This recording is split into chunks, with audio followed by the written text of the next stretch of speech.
ऋषि, कुछ प्रश्न कभी कभी इसलिए हम करते हैं कि कभी कभी जो आप चर्चाएं करते हैं उसके प्रमाण सहित व्यक्ति विशेष आता है। तो महाराज जी ये कह रहे हैं कि मेरी बेटी पर उसके पिता की बुरी नजर है, इस प्रारब्ध को मैं कैसे सहन करूं? अगर मुझे कुछ हो जाता है तो उसे कौन संभालेगा, कौन रक्षा करेगा, इसकी इनको चिंता लगी रहती है।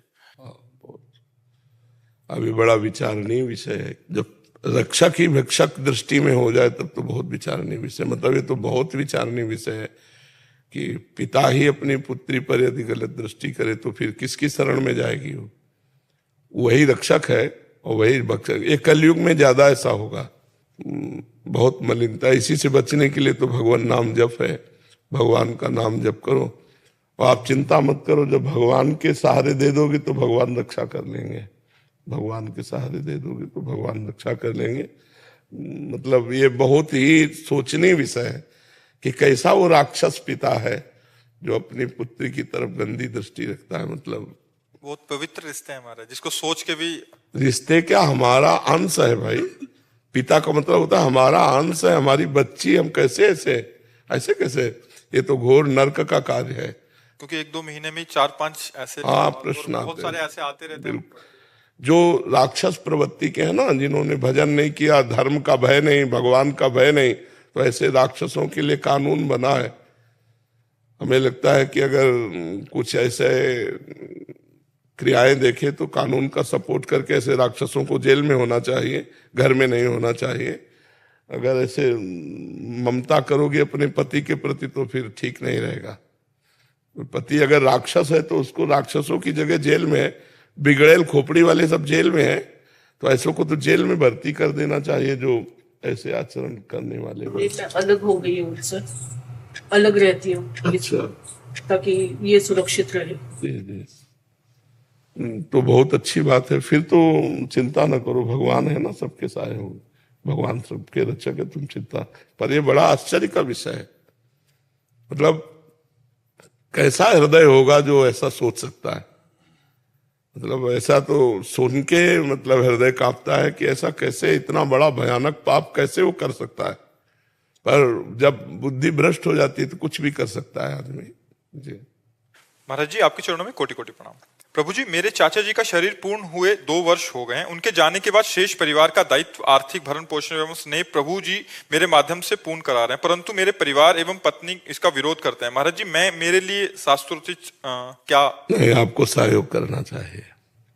पत्नी और परिवार वालों का विरोध नहीं मानना चाहिए। इतना है कि उनका भी पालन पोषण करना चाहिए, पत्नी आदि की भी मनोकामनाएं पूर्ण करनी चाहिए, पर असहाय है इसलिए उनका सहयोग करना चाहिए। दोनों जी को साथ लेकर चलने की कोशिश कर रहा हूं। बिल्कुल बिल्कुल, ये बहुत उत्तम बात है। निर्दोष दृष्टि रखते हुए, मतलब कोई स्वार्थ की भावना न रखते हुए। हाँ बिल्कुल, जैसे अपने बच्चों का पोषण किया जाता है ऐसे उनका जरूर करो। भगवान आपका सहयोग करेंगे, क्योंकि भगवान परहित देखते हैं ना जब, तो ज्यादा कृपा करते हैं। जो स्वार्थ रहित होकर दूसरों के सुख के लिए सेवा करता है, भगवान उस पर विशेष प्रसन्न होते हैं।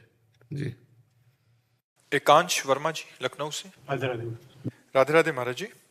महाराज जी, आपकी कृपा से नाम जप कर रहा हूँ, आपके बताए हुए मार्ग पर भी चल रहा हूँ और बहुत आनंद सा आ रहा है। आपने एक एकांतिक में बताया था कि जब हम नाम जप करते हैं तो भगवान हमारे पहले जो चाह होता है उससे पूरा करते हैं, जैसे कि विभीषण जी के साथ हुआ। तो क्या हमारे साथ भी ऐसा होगा? हाँ, सबके साथ ऐसा होता है।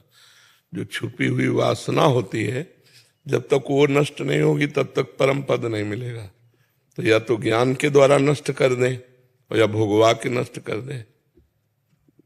एक कोल्ह जी और अल्ह जी नाम के 2 भाई थे। तो जो बड़े थे वो बड़े धर्मात्मा थे, और जो छोटे थे वो राजा के राजकुमार का, बहुत ध्यान से सुनोगे तो इसका उत्तर मिल जाएगा। राजा के राजकुमार से उनकी दोस्ती थी, तो मांस खाना, शिकार खेलना, व्यभिचार करना, ये सब जो एक रजोगुणी जन करते हैं, राजा करते हैं, वो सब करते थे। लेकिन उनके बड़े भाई बड़े भगवत भक्त थे और वो अपने बड़े भाई को भगवान की तरह मानते भी थे, उनकी आज्ञा उल्लंघन नहीं करते थे। तो एक दिन बड़े भाई ने कहा, यार तुम अपना जीवन बर्बाद करते हो, चलो ना द्वारिकाधीश के दर्शन करते हैं। उनका जो आ गया, भगवान मानते थे, गए और पीछे मंदिर में ऐसे खड़े हो गए। आगे बड़े भाई बड़े भाई ने कहा कि कुछ सुनाओ ना ठाकुर जी को। तो उनको सांसारिक गाने आते थे, तो उन्होंने एक दो छंद ठाकुर जी के आते थे, तो वो बड़े लय से भगवान की ब्रज लीला के पद गाए। जी गाए तो द्वारिकाधीश ने कहा वाह वाह वाह वाह। तो उनके बड़े भाई को लगा कि जीवन हो गया सुनाते हुए, कभी नहीं बोले वाह वाह, और ये मांस खाता है, गंदे आचरण करता है, और एक पद सुना दिया वाह वाह बोल रहे ठाकुर जी। ये तो सह गए वाह वाह सुनना, उन्हीं को सुनाई दिया ठाकुर जी ने वाह वाह का। थोड़ी देर में द्वारिकाधीश का पुजारी आया और कहा छोटे भाई का नाम जो कि वो कौन से है, तो उनका पीछे, उनका नहीं भगत है हमारे बड़े भाई। बोले नहीं ठाकुर जी आपके लिए प्रसाद दिया, उनके गले में माला डाला। उनके हृदय में बड़ी जलन हुई कि मतलब वो पद जरा सा गा दिया तो वाह वाह कह दिया, उसके लिए प्रसाद भेजा ठाकुर जी का। और वो कह रहा है कि हम इतने हमारे भैया भगत हैं, इनको दीजिए। ईर्ष्या बहुत सूक्ष्म वस्तु होती है, उनको बहुत ईर्ष्या लगी। ठाकुर जी से कहा तुम्हारे लिए पूरी जिंदगी दी और तुमने हमें प्यार नहीं दिया, और ये पाप करता है फिर भी इसको इतना प्यार दिया। ध्यान से सुनना। वो गए समुद्र में कूद गए कि मैं प्राण करूंगा। जब समुद्र में कूदे तो भगवान के पार्षद उनको दिव्य द्वारिकापुरी ले गए। तो जो हृदय की जलन थी द्वारिकाधीश के दर्शन करके शांत हुई। दिव्य भगवान का रूप। भगवान ने कहा आओ लाओ प्रसाद लाओ। जब उनके साथ तो उनको बड़ा सुख मिला कि वहां तो ठाकुर जी की मूर्ति से यहाँ तो साक्षात भगवान दे रहे। बोले 2 पत्थर लगाओ। बोले दूसरा किसके लिए? बोले तुम्हारे भाई के लिए। फिर चल पड़ेगी यहां भी भाई, यहां भी मतलब उसका आदर। तो उन्होंने भगवान से कहा कि यहां भी उसका इतना आदर। तो बोले तुम अभी इसी जन्म के भगत हो, वो पूर्व जन्म से कई जन्म से भजन कर रहा है। वो महान तपस्वी और भजनानंदी विरक्त संत था। एक दिन वो एक उपवन में वाटिका में पड़ा हुआ था, तो वहां देखा है कि राजकुमार बहुत सी स्त्रियों के साथ हंसी खेल मजाक, राजा का राजकुमार। तो उसको लगा कि यार सुख तो इसी में है, ऐसा लगा। तो केवल एक वासना सुख इसी में है। अगला जन्म हुआ और राजकुमार का संग मिला और सब वो भोग मिले। तो उन्होंने कहा मेरा भक्त है, इसलिए मैंने केवल एक छूट दी है कि उसकी वासना का नाश हो जाए। तुम अभी आज के भगत हो, वो बहुत जन्मों का भगत है। तब उनका संशय दूर हुआ और अपने भाई के प्रति भाव है। तो समझ रहे ना, कितना भी भजन हो उसे रोक कर पहले वासना की पूर्ति भगवान का स्वभाव है। उर कछु प्रथम वासना रही। अगर हृदय में कोई वासना है तो जो इच्छा करी हो मन माही, प्रभु प्रसाद कछु दुर्लभ नहीं।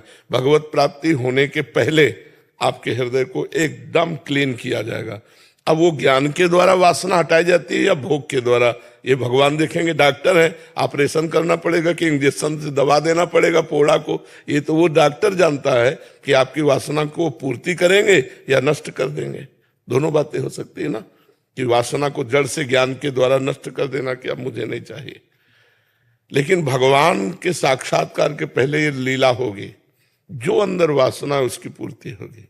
जी महाराज जी, इनका एक और प्रश्न था कि मरने से सब जग डरा, मेरो मन आनंद, कब मरी हो कब भेटी हो पूर्ण परमानंद। महाराज जी, ये स्थिति कैसे प्राप्त होती है? जब भगवान का साक्षात्कार हो जाता है। मृत्यु का भय तभी जाता है जब भगवान का साक्षात, नहीं तो तब तक शरीर से प्यार रहता है। दोहा गा लेना अलग बात है, नहीं, डर तब जाएगा जब भगवान का दर्शन। देखो प्रहलाद जी को भगवान का दर्शन सब में होता है, तो हिरण्यकश्यप ने इतना हाथियों से कुचराया, पहाड़ के नीचे दबाया, जल में डुबवाया, जहर पिलवाया, डरे नहीं। प्रहलाद जी को डर नहीं लगा। नरसिंह भगवान का इतना विकराल रूप कि सब देवी देवता डर रहे थे, लेकिन प्रहलाद जी को डर नहीं लगा, क्योंकि भगवान में निरंतर डूबे हुए हैं। तो अब मरने का डर नहीं। अभी अपने शरीर में डूबे हुए हैं तो मरने का डर क्या? जरा चोट के लिए भी हमें भय लगता है, नहीं लगता? तो हम भजन करके भगवत प्राप्ति कर लें तो हम सब भयों से मुक्त हो जाएंगे। भगवान का भक्त निर्भय हो जाता है, क्योंकि भगवान की प्राप्ति हो गई ना। अब जैसे इससे महंगा बढ़िया कपड़ा आपको मिल जाए और ये कोई उतारे तो आपको कोई परेशानी नहीं पड़ेगी। लेकिन बढ़िया कपड़ा मिला नहीं और ये उतारा जा रहा है तो फिर निर्वस्त्र होने का भय लग जाएगा कि नहीं? तो ऐसे ही हमारा ये शरीर तो छूटने का और आगे कोई अच्छा शरीर मिलने का प्रमाण नहीं है। आगे हम कहाँ जाएंगे कुछ पता नहीं, तो भय तो मरने का लग ही जाएगा कि पत्नी छूट रही, पुत्र छूट रहा है, मकान छूट रहा है, संपत्ति छूट रही है, ये शरीर भी छूट रहा है। और अगर प्रभु मिल गए तो अब है कि हम भगवान के पास जा रहे हैं। मरने से सब जग डरा, मेरो मन आनंद कब, क्योंकि कब मरी हो कब भेटी हो, पूरन परमानंद। अपने प्रभु के पास जा रहे हैं, अपनी प्रिया जो अपने ठाकुर जी के साथ खेलेंगे, वहीं अब अनंत काल तक रहेंगे। न बुढ़ापा है, न मृत्यु है, न भय है, न शोक है, न दुख है। इसलिए तो भजन किया जाता है कि अपने प्रभु के पास चले जाएंगे। जब ये स्थिति होगी तब भय नहीं लगेगा, अभी तो भय लगेगा जी।